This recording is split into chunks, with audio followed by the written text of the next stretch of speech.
Hi, this is Great Improvisation. We have just met these two wonderful people from Iran who have come here and asked about what's happening here, about the Occupy camp and our police.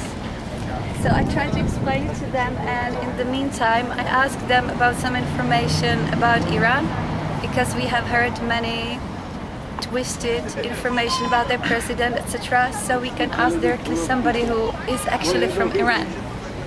Hi. Hi. Okay. Can you please tell us something about your president? Is he that dangerous? What's happening in Iran? You know, I say there are too much dispute in any country. Iran has a 65 million population, and I found you say Czech has about 9-10 million population. So there are too many differences views. Me, personally myself, I love my president, okay? Loving don't mean if you love somebody, you must kill yourself. You can't prove it in different way. You as a Czech, if I prove to you why I love my president, so that's the best achievement I think I got. The good things I told you, 1951, before I told you, 1951, just Bahrain was separated from Iran. Doesn't matter, like it, analyze Russia, different country, they go through election or whatsoever, their own people, they say, we don't want to be part of this big Russian community or whatsoever they call it, I don't know in English. They separated. We have, I think, 18, 19 different countries from Turkmenistan, Tajikistan, come back to Poland and this East European country, they separated. About 1990, I think. I don't know the number, but many. Yeah, anyway. And about Iran, personally, just 1951, Bahrain was separated from Iran. We could keep them happy. Bahrain is a very rich country. Majority of them are Shias. Majority of the Muslims in the world, Shia Muslim, they live in Iran. I think that's about 1.5 billion Muslims in this world with 7 billion population. They have a religion, the Muslim religion. 90% of them, I'm not very accurate, I think. Don't worry. Yeah. I think about 90% are Sunnis, about 10% are Shia. Majority of the Muslims are Sunni. Majority of these Muslims, they live in Iran. And anyway, just I want to change the subject about, it's nothing about religion, because I don't want to go through religion. I love my president. I love my president because before 1979, when revolution happened in Iran, all of our kings, leaders, been chosen by the big powers like it used to be by British governor, and after that, after 1950s, the US involved in the Gulf countries, they get changed by them. If you look at the Reza Shah, king of Iran, his graveyard is in Turkey. Mohammad Reza Shah, his graveyard is in Egypt. Revolution happened, this religious governor come. What I say, they must go through just campaign and we change it slowly. We don't want revolution. I don't want revolution at all. I am against it. In Iran, education, as I said before, it's free education. You can go universities, free, you don't pay for it. High school, secondary school.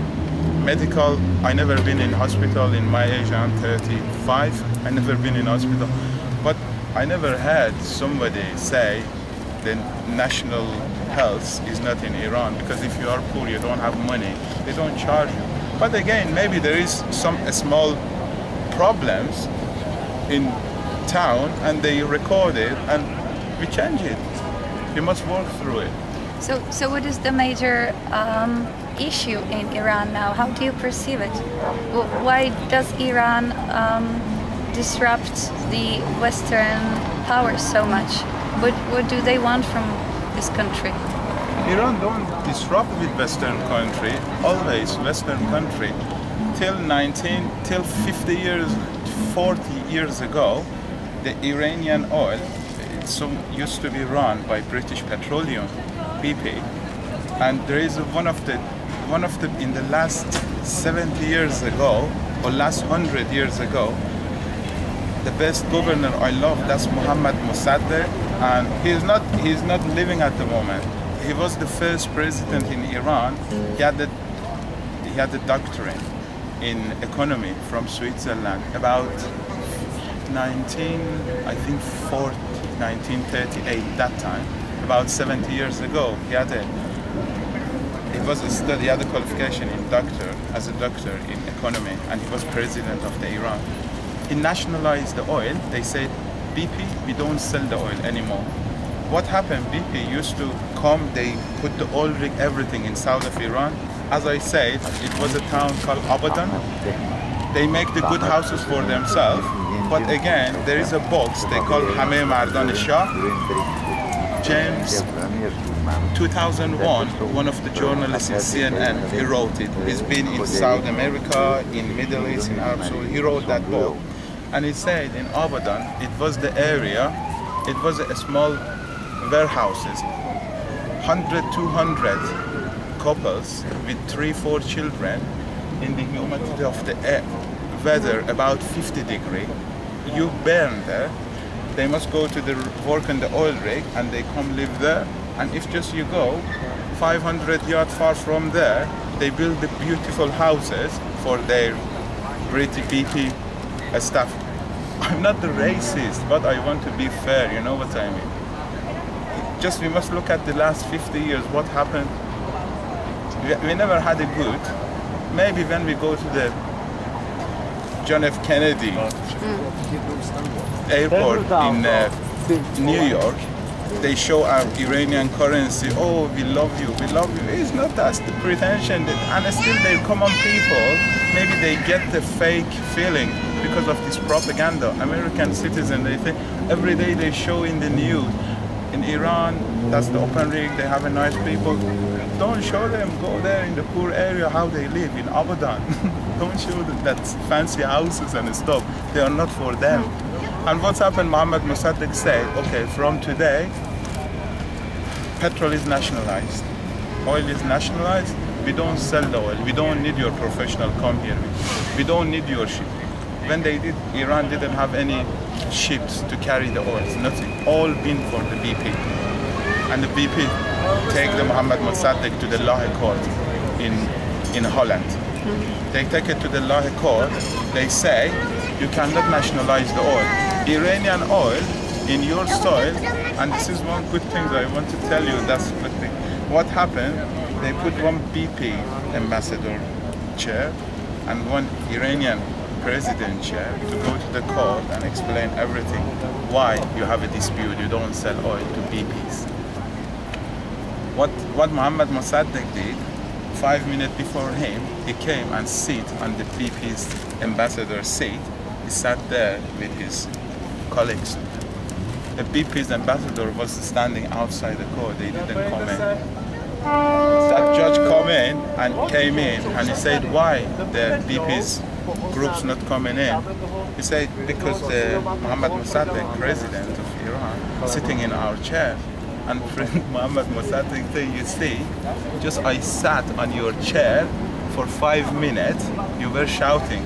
You are sitting in our land for 35 years and you take everything. We come here, we say we don't want you, just get out. You bring us to the court. You say why? You tell that? It was very clever. Yeah, that's a nice story, but it's a part of the history. But what's the current situation now? Your current president, I cannot pronounce his name each time I try. Can you pronounce it for me? Ahmadinejad. Well now, yeah. That's Ahmadinejad. Well now. Well, everybody know him. The rumors about him are that he is developing nuclear weapons, and that he is. Who says that? Well, that's the Western propaganda in the media. That's the major reason why. What is the proof for it? You bring me a proof. Exactly. There is no proof, but still, they somehow suspect that, and this is the propaganda that's supposed to scare people. So that's why I want to ask you: do you know about something like that happening in Iran? No, and do you fear that your president is developing a nuclear weapon? No, we don't need nuclear bombs. We don't need. When the Western country, the nuclear bomb, atomic bomb, I think about 30, 40 years ago, they said is not as good as halogen.